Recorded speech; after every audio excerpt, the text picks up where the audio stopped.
Halo teman-teman, Assalamualaikum, selamat datang di HC Suka Cerita. Masih dengan kisah sang legenda penakluk dari Mongolia, mari kita lanjutkan cerita tentang Genghis Khan ketika ia naik ke tampuk kekuasaan. Langsung aja dengerin dan simak videonya sampai habis.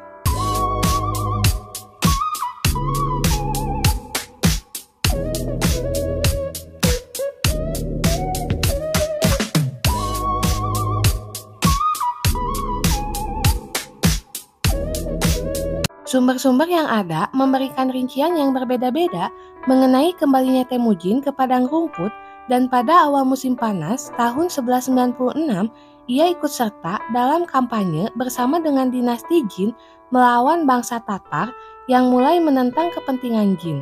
Sebagai hadiah, Jin memberikan gelar Cha Ut Kuri yang kemungkinan berarti komandan ratusan dalam bahasa Jurchen.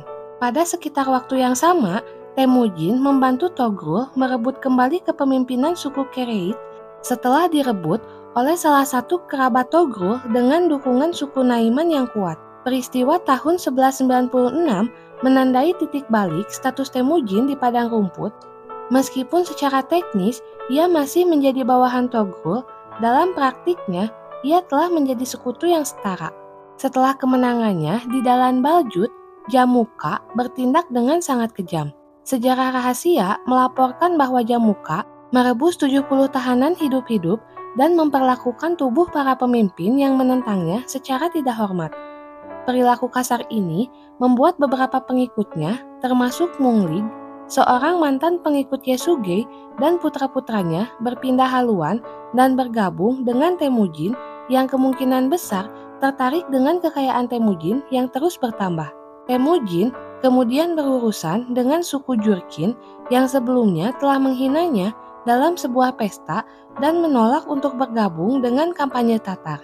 Setelah mengeksekusi para pemimpin mereka, ia menyuruh Belgutei untuk mematahkan punggung seorang pemimpin suku Jurkin dalam sebuah pertandingan gulat sebagai bentuk pembalasan.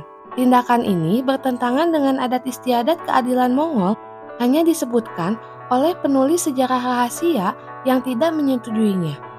Peristiwa ini terjadi sekitar tahun 1197. Pada tahun-tahun berikutnya, Temujin dan Togrul melancarkan kampanye melawan Merkit, Naiman, dan Tatar. Terkadang bekerja sama, namun terkadang secara independen. Sekitar tahun 1201, beberapa suku yang tidak puas, termasuk Onggirat, Taiciud, dan Tatar, membentuk sebuah aliansi untuk menentang dominasi koalisi Borjigin Kereit. Mereka memilih Jamuka sebagai pemimpin mereka dan memberinya gelar Gur-Khan yang berarti Khan para suku. Meskipun mereka lumayan berjaya di awal, Temujin dan Togrul akhirnya mengalahkan persekutuan renggang ini pada pertempuran Yedikunan sehingga memaksa Jamuka untuk memohon belas kasihan dari Togrul. Berusaha untuk menjadi kekuatan dominan di Mongolia Timur, Temujin pertama-tama mengalahkan Taiciud dan kemudian pada tahun 1202 mengalahkan Tatar. Setelah setiap kemenangan, ia mengeksekusi para pemimpin klan dan menggabungkan para pejuang yang tersisa ke dalam pasukannya. Di antara anggota baru ini adalah Sorkan Sira yang sebelumnya telah membantu Temujin dan seorang prajurit muda bernama JB yang membuat Temujin terkesan dengan keterampilan dan keberaniannya. JB telah membunuh kuda Temujin selama pertempuran dan tidak berusaha menyembunyikannya. Setelah menaklukkan Tatar, ada 3 kekuatan militer utama yang tersisa di padang rumput. Naiman di barat, Mongol di timur, dan Kereit di antaranya. Untuk memperkuat posisinya, Temujin menyarankan agar putranya, yaitu Jochi, menikahi salah satu putri Togrul. Namun, kaum elit Kereit yang dipimpin oleh putra Togrul, yaitu Senggum, menganggap hal ini sebagai upaya Temujin untuk menguasai suku mereka. Desas-desus tentang ketidakjelasan nasab Jochi kemungkinan membuat mereka merasa semakin terhina. Selain itu, Jamuka menunjukkan bahwa Temujin merupakan ancaman bagi aristokrasi tradisional padang rumput karena ia sering mempromosikan rakyat jelata ke posisi tinggi, menentang tatanan sosial yang sudah mapan. Pada akhirnya, Togrul bertindak seolah-olah menuruti permintaan ini dan mencoba menjebak Temujin dalam sebuah penyergapan. Namun, dua orang penggembala mendengar rencana tersebut sehingga Temujin dapat mengumpulkan beberapa pasukannya. Meskipun demikian, ia dikalahkan secara meyakinkan pada pertempuran Gurun Pasin kala Khalgid. Setelah kekalahannya, Temujin mundur ke arah tenggara ke sebelah tempat yang disebut Baljuna, yang mungkin saja merupakan sebuah danau atau sungai, dan menunggu pasukannya yang tercerai-berai untuk berkumpul kembali. Boorcu, salah satu sekutu dekatnya, kehilangan kudanya dan harus melarikan diri berjalan kaki, sementara putra Temujin, Ogedei, yang terluka parah dirawat oleh prajurit Borokula. Temujin memanggil setiap sekutu yang dapat ditemukan dan bersumpah setia yang kemudian dikenal sebagai Perjanjian Baljuna. Sumpah ini memberi mereka prestise besar di masa depan.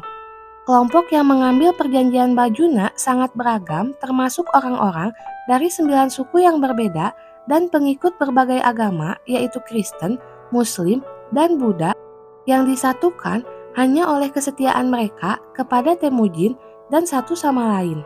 Kelompok yang beragam ini menjadi model bagi kekaisaran masa depan yang digambarkan oleh sejarawan John Mann sebagai proto-pemerintahan dari sebuah proto-bangsa. Perjanjian Baljuna tidak disebutkan dalam sejarah rahasia, kemungkinan besar karena penulisnya ingin mengecilkan peran suku-suku non-Mongol. Dengan menggunakan trik militer yang melibatkan saudaranya, yaitu Kasar, Temujin berhasil menyergap pasukan Kereit di dataran tinggi Jejer.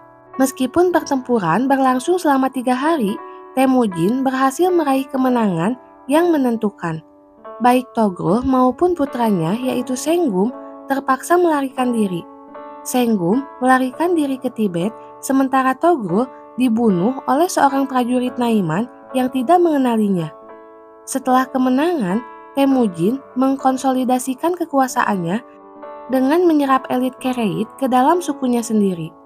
Ia menikahi putri Kereit, yaitu Ibaka, dan mengatur pernikahan untuk saudara perempuannya, Sorgagtani, dan keponakannya Dokus dengan putra bungsunya, yaitu Tolui. Sementara itu, barisan Naiman telah berkembang didukung oleh Jamuka dan yang lainnya yang telah dikalahkan oleh bangsa Mongol. Temujin diberitahukan peristiwa tersebut oleh Alakus, penguasa simpatik dari suku Ongud. Bersiap untuk berperang, suku Naiman bertemu dengan Temujin pada pertempuran Cakir Maut pada bulan Mei 1204 di Pegunungan Altai. Pertempuran itu berakhir dengan kekalahan yang menentukan bagi Naiman. Pemimpin mereka, Kayangkan, terbunuh dan putranya Kuclug melarikan diri ke barat. Di tahun yang sama, Temujin juga menghancurkan bangsa Merkit. Setelah Jamuka meninggalkan orang-orang Naiman di Cakir Maut, ia dihianati oleh rekan-rekannya sendiri yang kemudian dieksekusi oleh Temujin karena dianggap tidak setia. Menurut sejarah rahasia, Jamuka memujuk teman masa kecilnya, yaitu Temujin, untuk memberikannya kematian yang terhormat. Meskipun catatan lain menyatakan bahwa ia dibunuh dengan cara dipotong-potong. Nah teman-teman, berhubung cerita tentang Genghis Khan ini sangat menarik dan masih panjang, jadi seperti biasa tungguin aku di part selanjutnya untuk bercerita tentang kisah-kisah yang lainnya. Dan jangan lupa buat selalu support channel ini dengan cara like, komen, share sebanyak-banyaknya, dan subscribe. Bye-bye!